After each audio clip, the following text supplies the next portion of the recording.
नमस्कार, मैं हूं राजीव ढोंडियाल। पीएम मोदी पश्चिम एशिया में युद्ध से बने हुए हालात के बीच शुक्रवार यानी 27 मार्च को राज्यों के मुख्यमंत्रियों से बातचीत करने वाले हैं और इसमें राज्यों की तैयारी और योजनाओं पर चर्चा होगी। आज ये बातचीत उनकी होगी वीडियो कॉन्फ्रेंसिंग के जरिए और बातचीत में 5 राज्यों के मुख्यमंत्री लेकिन शामिल नहीं होंगे जहां पर विधानसभा के चुनाव होने जा रहे हैं।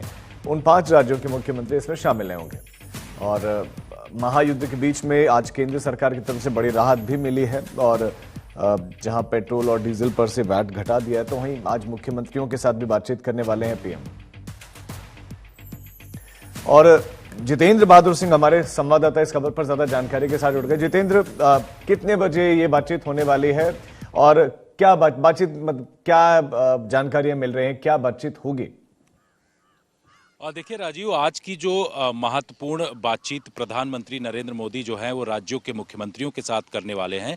वो करीब 6:30 बजे के आसपास वीडियो कॉन्फ्रेंसिंग के जरिए उनके द्वारा ये बैठक की जाएगी। हमने देखा था उस दौरान जब कोविड समय चल रहा था तब केंद्र सरकार की तरफ से राज्यों के मुख्यमंत्री, खासतौर पर प्रधानमंत्री नरेंद्र मोदी कई बार जो है वीडियो कॉन्फ्रेंसिंग के जरिए राज्यों को अपने साथ लेकर के वो चलते रहे और समय समय पर केंद्र की तरफ से सलाह भी दिया गया कि राज्यों को किस तरीके से कदम बढ़ाने हैं। लेकिन अब जबकि स्थिति पश्चिम एशिया में इस तरीके की बनी हुई है, पिछले 27 दिनों से हमने लगातार देखा है कि युद्ध वहां पर चल रहा है। खार्ग द्वीप हो या फिर होर्मुज, इन तमाम इलाकों में जो है सिचुएशन काफी क्रिटिकल बनी हुई है। ऐसे में जो ऊर्जा का आदान प्रदान भारत के अंदर होता है उसमें कई जहाज जो हैं वो फंसे हुए हैं। करीब 22 के आसपास जो जहाज फंसे हुए, इसकी वजह से भारत के अंदर ऊर्जा संकट की स्थिति न पैदा हो, इन तमाम चीजों को ध्यान में रखते हुए प्रधानमंत्री आज 6:30 बजे राज्यों के मुख्यमंत्रियों से बातचीत करेंगे। उसमें से वो 5 राज्य जहां पर चुनाव आचार संहिता लागू है वहां के मुख्यमंत्रियों से बातचीत नहीं करेंगे। वहां के जो चीफ सेक्रेटरी हैं उनसे जो कैबिनेट सेक्रेटरी वो बातचीत करेंगे। तो ये अलग से वो मीटिंग की जाएगी। लेकिन आज की जो बैठक का लब्बो लुआब है, जो मुख्य एजेंडा है, वो सबसे बड़ी जो हमने अलग अलग राज्यों में देखा कि कई जगहों पर सिलेंडर को लेकर के बहुत लंबी लाइनें कई राज्यों में लग रही हैं। कुछ राज्यों में एक पैनिक बाइंग भी हो रहा है। जैसे हमने देखा कि पेट्रोल को लेकर के वहां पर कई जगहों पर पेट्रोल पंप पर लोग भारी संख्या में लग रहे हैं।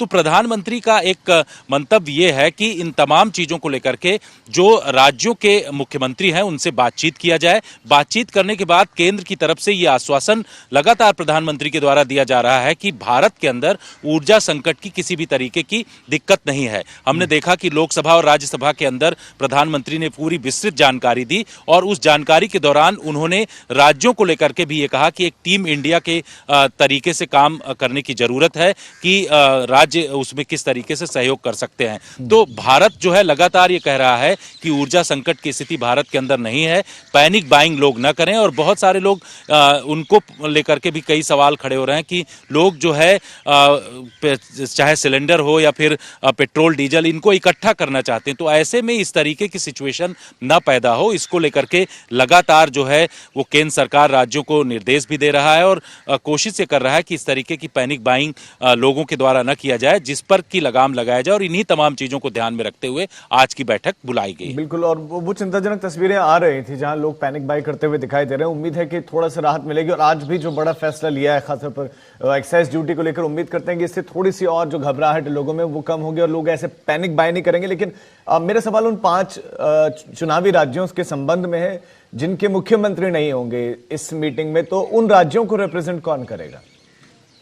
देखिए, जो 5 राज्य हैं राजीव, उसमें जहां पर चुनाव हो रहे हैं, चुनाव आचार संहिता वहां पर जारी है, क्योंकि वहां पर इस तरीके से मीटिंग नहीं की जा सकती राज्यों के मुख्यमंत्रियों के साथ। इसलिए जो कैबिनेट सेक्रेटरी हैं वो इन 5 राज्यों के जो चीफ सेक्रेटरीज हैं उनके साथ अलग से बैठक करेंगे। उनको बातचीत उनसे किया जाएगा और उनको निर्देश दिए जाएंगे। लेकिन बाकी के जो राज्य हैं और केंद्र शासित प्रदेश जो हैं उनके जो चीफ हैं उनके साथ प्रधानमंत्री मंत्री की वीडियो कॉन्फ्रेंसिंग के जरिए बैठक होगी। और ये बैठक काफी महत्वपूर्ण है, क्योंकि इस बैठक में जिस तरीके से प्रधानमंत्री ने लोकसभा और राज्यसभा के अंदर उन्होंने ये कहा था कि एक टीम इंडिया के तौर पर भारत लगातार काम करता आया है, चाहे वो कोविड की सिचुएशन रही हो या फिर अन्य कोई ऐसे घटनाएं भारत में जब भी हुई हैं, तब भारत जो है एकजुट होकर के लगातार काम किया है। और इन्हीं तमाम चीजों को ध्यान में रखते हुए प्रधानमंत्री करीब 6:30 बजे के आसपास वीडियो कॉन्फ्रेंसिंग के जरिए जो बैठक करेंगे राज्यों के मुख्यमंत्रियों के साथ,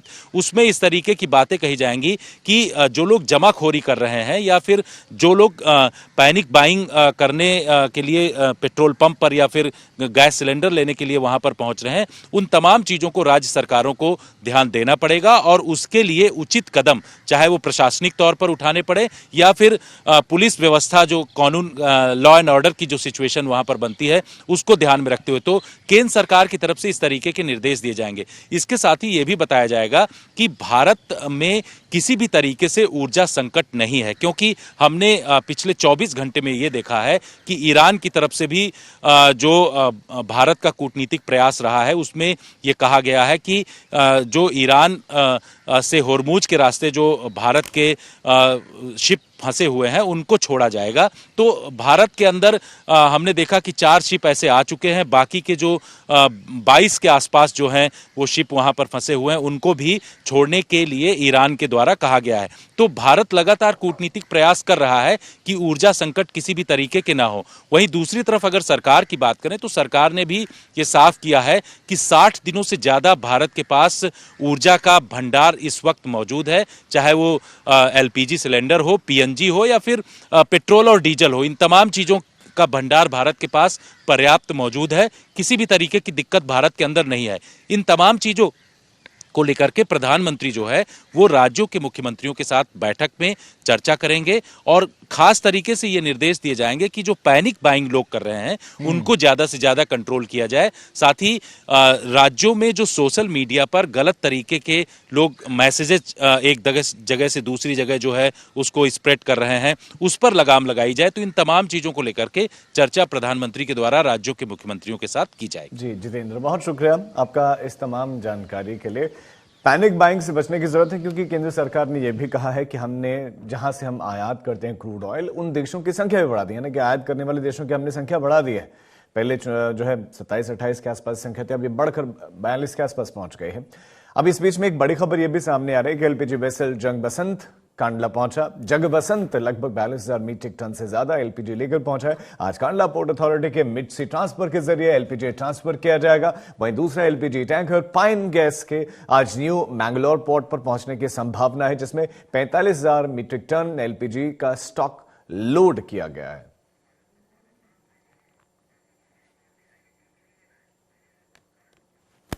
और अब आपको हमारे संवाददाता ब्रजेश दोषी की एक रिपोर्ट दिखाते हैं।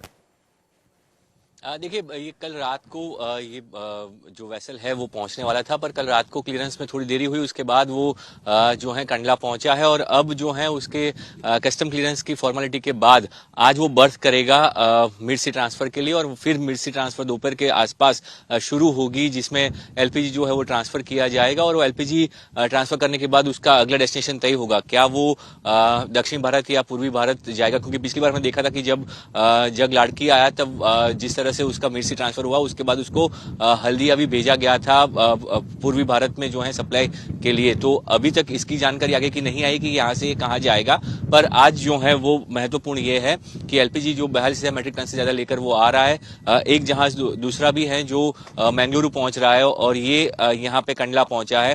कंडला से जो है इसका मिड सी ट्रांसफर होगा और मिड सी ट्रांसफर के बाद जो है ये इसका आगे का रूट तय होगा कि इसको क्या पूर्वी भारत भेजा जाएगा या फिर मैंगलुरु भेजा जाएगा, वो बाद में तय किया जाएगा। पर आज जो बड़ी जो चीज है वो यही है कि आज इसका मिड सी ट्रांसफर होगा। करीब 20 से 22,000 मीट्रिक टन जो है वो एलपीजी यहाँ पे ट्रांसफर किया जाएगा, जिससे जो है वो पश्चिमी भारत और उत्तर भारत की सप्लाई चेन को जो है एक बड़ी राहत मिलेगी।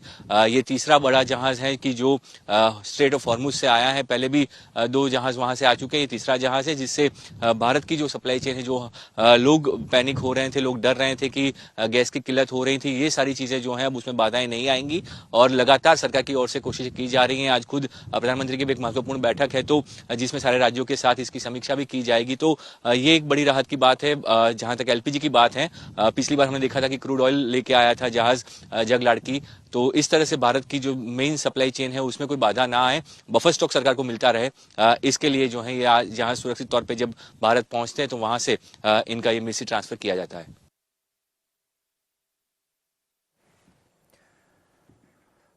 वहीं इससे पहले संसद में दिए गए बयान में पीएम ने कहा था कि पश्चिम एशिया में युद्ध से बने हुए हालात में कोविड के दौर की याद दिलाते हुए पीएम ने लोकसभा और राज्यसभा में कहा था कि इस युद्ध के कारण दुनिया में जो कठिन हालात बने हैं उनका प्रभाव लंबे समय तक बने रहने की आशंका है। तेल गैस के संकट पर, किसानों के यूरिया पर, पश्चिम एशिया में रहने वाले भारतीयों की सुरक्षा पर, जंग को लेकर भारत के रुख पर पीएम मोदी ने लोकसभा में ईरान युद्ध पर पहली बार सार्वजनिक रूप से बयान दिया। लेकिन सवाल यह कि प्रधानमंत्री मोदी ने ईरान युद्ध की तुलना कोविड से क्यों की? हम कोरोना के समय भी एकजुटता से ऐसी चुनौतियों का सामना कर चुके हैं। अब हमें फिर से उसी तरह तैयार रहने की आवश्यकता है। तो पीएम खबरदार कर रहे हैं कि ईरान युद्ध का असर लंबे वक्त तक रहने की संभावना है। ऐसे में सबसे बड़ा सवाल तेल गैस को लेकर है, सरकार की तैयारी को लेकर है। इसीलिए पीएम के भाषण की शुरुआती लाइनों में ही रसोई गैस का जिक्र आया। देश के सामान्य परिवारों को परेशानी भी कम से कम हो, इस पर हमारा फोकस रहा है। हम सभी जानते हैं देश अपनी जरूरत की 60% एलपीजी आयात करता है। इसकी सप्लाई में अनिश्चितता के कारण सरकार ने एलपीजी के डोमेस्टिक उपयोग को प्राथमिकता दी है। साथ ही एलपीजी के देश में ही उत्पादन को भी बढ़ाया जा रहा है। स्ट्रेट ऑफ हॉर्मुज बंद होने की वजह से खाड़ी देशों से होने वाली सप्लाई रुक गई है। बावजूद इसके भारत की तरफ से हॉर्मुज में फंसे भारतीय एलपीजी टैंकर सुरक्षित निकल जाए। अच्छी खबर यह है कि स्ट्रेट ऑफ हॉर्मुज से 2 और एलपीजी के टैंकर भारत की तरफ बढ़ रहे हैं, जिन्हें नौसेना की निगरानी में लाया जा रहा है। 13 से 14 मार्च को एमटी शिवालिक और एमटी नंदा देवी भारतीय एलपीजी टैंकर वापस आए थे। इसके बाद अब जगवसंत और पाइन गैस नाम के एलपीजी टैंकर हॉर्मुज पार कर चुके हैं, जिसे भारतीय कूटनीति की बड़ी जीत माना जा रहा है। भारत में बड़ी मात्रा में कच्चा तेल, गैस और फर्टिलाइजर जैसी अनेक जरूरी चीजें हॉर्मुज स्ट्रेट के रास्ते से आती हैं। युद्ध के बाद से ही हॉर्मुज स्ट्रेट में जहाजों का आना जाना बहुत चुनौतीपूर्ण हो गया है। बावजूद इसके हमारी सरकार का ये प्रयास रहा है कि पेट्रोल, डीजल और गैस की सप्लाई बहुत ज्यादा प्रभावित न हो। गैस के अलावा सरकार की चिंता पेट्रोल डीजल को लेकर भी है। इस युद्ध की वजह से कच्चे तेल के दाम $100 प्रति बैरल के पार चल रहे हैं। पीएम मोदी ने बताया कि भारत 65 लाख मीट्रिक टन की रिजर्व व्यवस्था पर काम कर रहा है, जबकि अभी भारत की क्षमता 53 लाख मीट्रिक टन है। इसके अलावा तेल कंपनियों के पास जो रिजर्व रहता है वो अलग है। सरकार अलग अलग देशों के सप्लायर्स के संपर्क में है, ताकि जहां से संभव हो वहां से सप्लाई होती रहे। तेल, गैस, फर्टिलाइजर से जुड़े जहाज भारत तक सुरक्षित पहुंचे, इसके लिए सहयोगियों से भी बात की जा रही है। भारत ने बीते 11 वर्षों में अपनी एनर्जी इंपोर्ट का डाइवर्सिफिकेशन किया है। पहले क्रूड ऑयल, एलएनजी, एलपीजी ऐसी एनर्जी जरूरतों के लिए 27 देशों से इंपोर्ट किया जाता था। वहीं आज भारत 41 देशों से एनर्जी इंपोर्ट करता है। ईरान युद्ध शुरू होने के बाद से पीएम मोदी का ये पहला सार्वजनिक बयान है। इससे पहले उन्होंने पश्चिम एशिया पर हाई लेवल बैठकों में किसी भी चीज की कमी न होने के आदेश दिए। लोकसभा में पीएम मोदी ने यूरिया से लेकर अन्न भंडार तक पर देश को भरोसा दिया। पिछले एक दशक में देश में 6 यूरिया प्लांट शुरू किए गए हैं।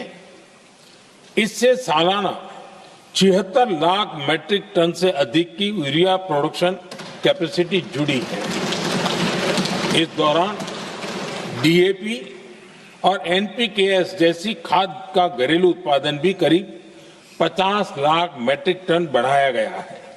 इतना ही नहीं, तेल और गैस की तरह खाद के आयात को भी डाइवर्सिफाई किया गया है।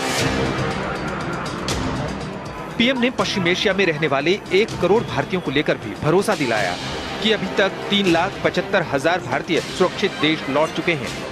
ईरान से ही 1000 भारतीय सुरक्षित लौटे हैं।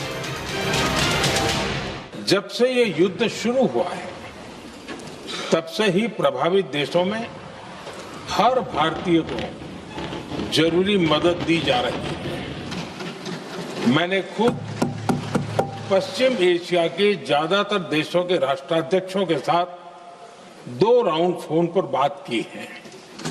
सभी ने भारतीयों की सुरक्षा का पूरा आश्वासन दिया है। भारत 85% कच्चा तेल आयात करता है। ऐसे में पश्चिम एशिया में चल रहे इस युद्ध से पैदा हुए दुष्प्रभाव का असर कम हो, इसके लिए एक रणनीति से काम कर रहे हैं। इसे लेकर भारत ने एक ग्रुप भी बनाया है जो बताता है कि सरकार इस जंग को कोरोना जैसी चुनौती मानकर काम कर रही है।